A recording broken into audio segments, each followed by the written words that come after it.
good community embodies unity and variety, diversity in multiple areas, diversity in people, diversity in art, diversity in architecture. That integration of the diversity is what makes a good neighborhood. When I was looking for apartments, I had certain criteria that I was looking for. I was looking for natural light, I was looking for open space. Right when I walked in, I knew, oh, this is it.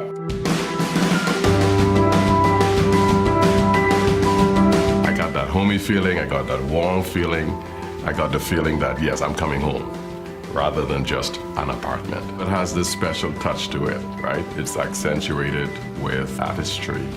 We feel like stewards of these buildings. It's part of the legacy of the community, and so we feel a very real obligation to the building. We want to be good neighbors, both for our own interest and because it's the right thing to do. You can't do development piecemeal. You can't plop and rehab one or two buildings. You have to have one group with one vision. We need to tell the Max story. They did it right. Their level of attention to the historical detail, it shows a commitment on their part that the history of this city is worth preserving. I live in this neighborhood, and I know it's just a much better place to live since they've taken on this project. They're a good neighbor.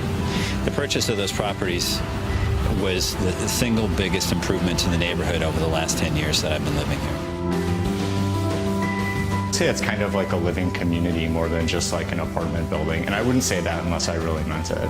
The people at the front desk, the maintenance and custodial staff, they've catered to my every want and need, and they've even asked my input on ways to make the building better, and I don't feel like it from the standpoint where they're doing it because it's their job or they have to. I feel like they're doing it because they genuinely care. Even though that we're in an apartment, and we're only renting, I would consider this being our first family home.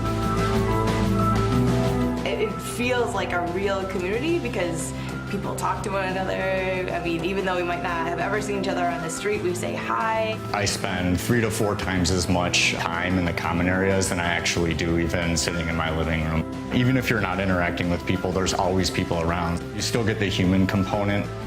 And it's so easy to get to know other people in the neighborhood. Like, I think about the SIP, and I've met so many people, just by going to that cafe. So many people that developed into some really critical relationships. That is a nice quality to have in a community where you can sort of bump into people on a constant basis, and you really there's never a moment where you kind of feel alone. And as far as I'm concerned, that's sort of the community that I'm trying to mimic within our own little space here.